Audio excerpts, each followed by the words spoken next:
Kaya hindi pala na-turn po. Sige, sa gitna pa kayo ng karsada magkwentuhan. Grabe naman po kasi sinagasa ano. Buti doon na yun, hindi sa bahayan sinagasa ano.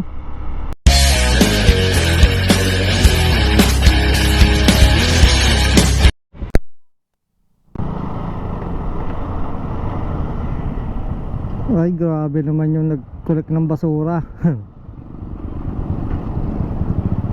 Hindi man lang pinanay ang pagdala ng basura. Grabe ba? Oh, grabe init dito ah.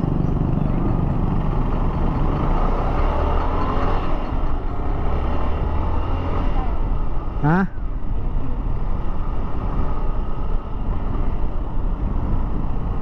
At ayun, punta kami ng BSU Nasugbu.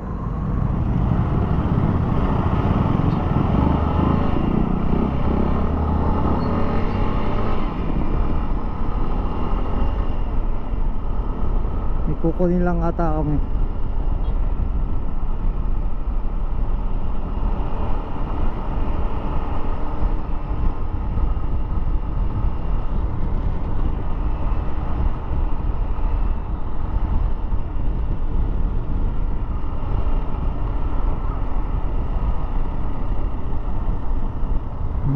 Daming motor ah.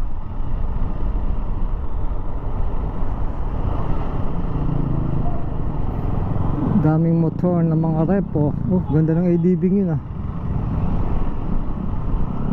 So alam niyo ba yung bagong nilulutong batas ni LTO patungkol sa mga second hand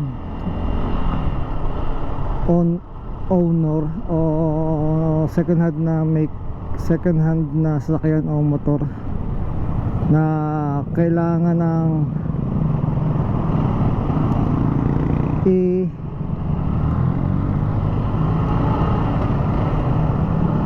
ipa-transfer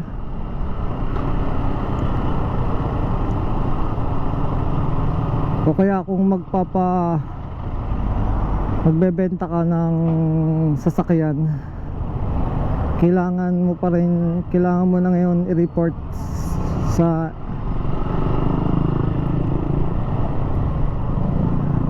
LTO within 5 days.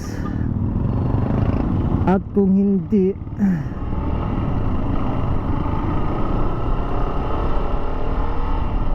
mape-penalty ka ng 20,000 yung seller at saka vendor. Saan niya banda lang po ng BSU? Lampas na tayo, munisipyo na muna tayo. Lumampas kami eh. Nakalimutan ko yung kantong papasok ng BSU. Kakwento ko. So pero ngayon naman yung batas na yun ay sinuspindi kasi nga ang daming butas o hindi klaro yung kanilang pagpapatupad.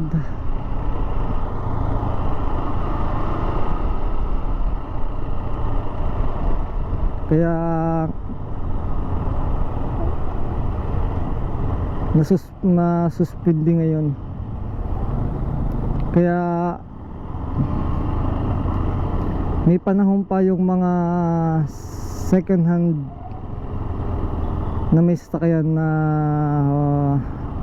hindi nakapangalan sa kanila na ipalipat o ipatransfer yung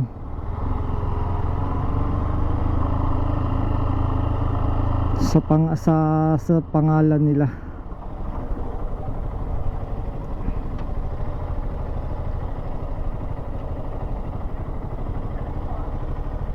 Ito pwesto ko. So punta rin kami dito sa DTI kay Sir Jun. May kukunin lang ata. May kukunin lang para sa gaganaping trade fair. Siyempre pagka nagpa trade fair si DTI na Sugbo, hindi mawawala si Aga, laging imbitado. Kaya may kukunin nata ang flyers ba yun.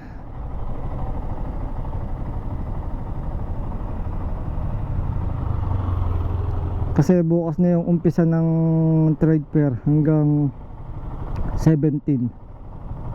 Yun yung alam ko.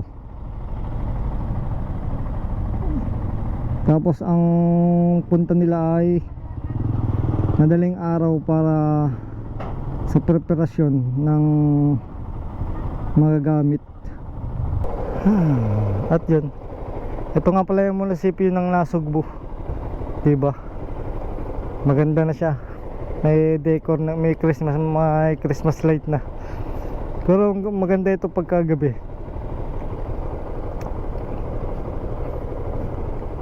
Hindi mo siya ma-appreciate ngayong umaga kasi walang ilaw eh. Paggabi for sure maganda yan.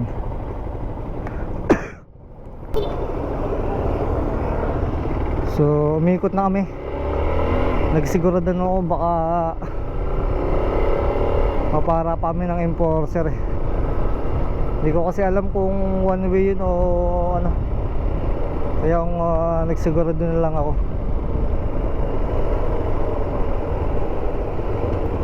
Tapos ito, ang diretso namin ay BSU na uli. Power Tours. Motor Star oh.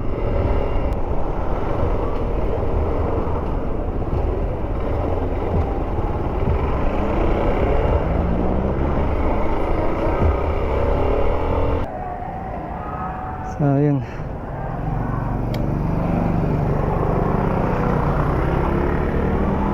nadala na namin yung aming dapat dalahin.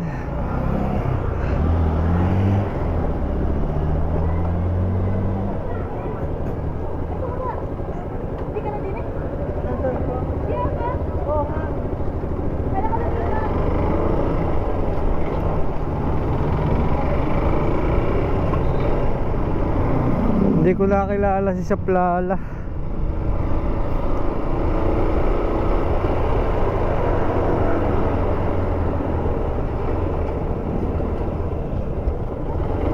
Pwede ba tayo mikot doon? Pwede ba tayo mikot dito?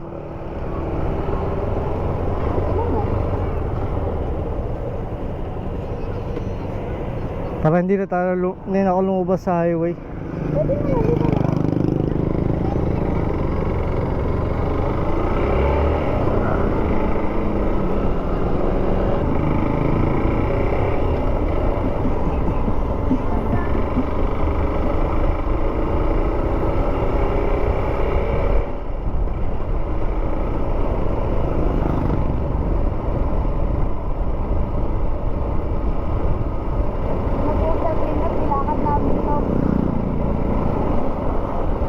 Ba, parang pista dito ah.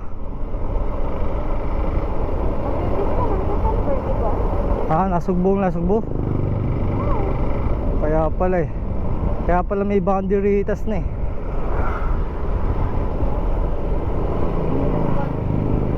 Talang nung kami napasok oh, ang service lang namin bike. Ngayon nakamotor lahat.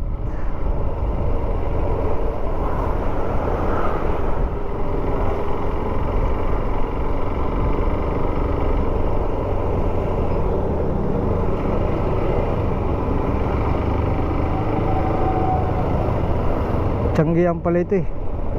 Ito na no? Oo, hindi ka na makakadaan dyan. Dito ka kasi sa Bangkor. One way. Ayun, daming sinelo. Ngayon din eh.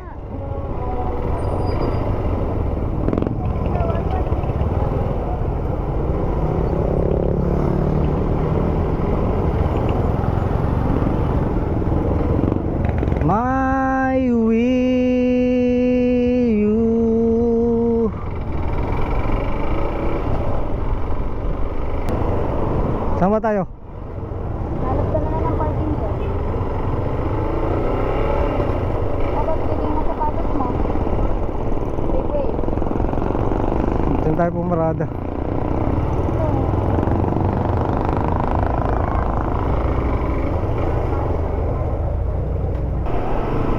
Sige, sa gitna pa kayo ng karsada magkwentuhan.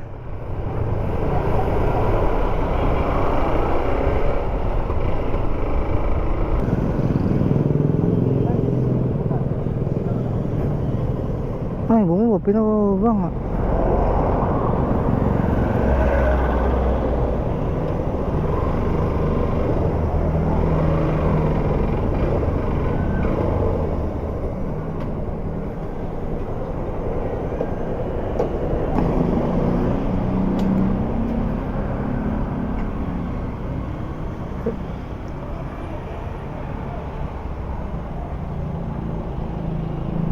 Kaya hindi pa lang turn po. Titingin lang po.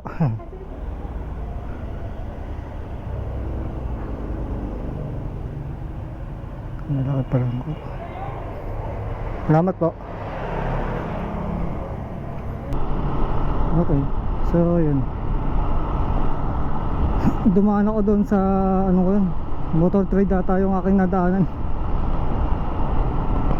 Tumingin ako ng Raider FI. So 121 ang cash. 5.3 ang 36 months at 7.2 ang 24 months.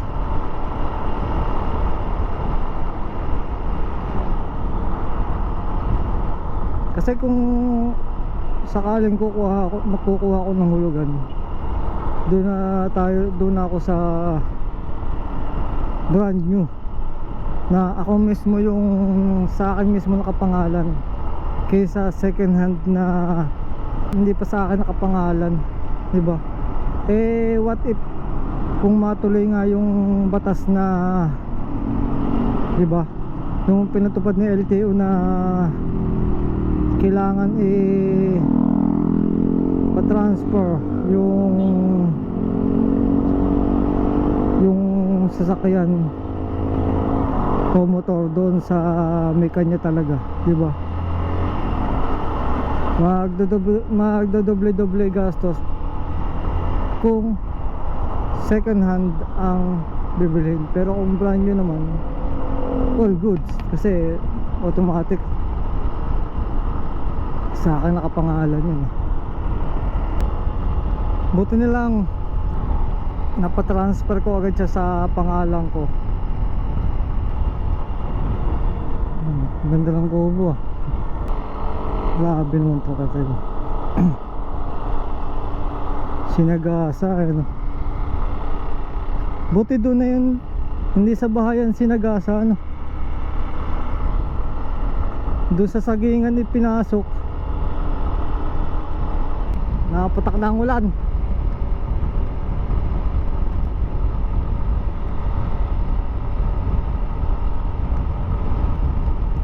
Yo. Ulan.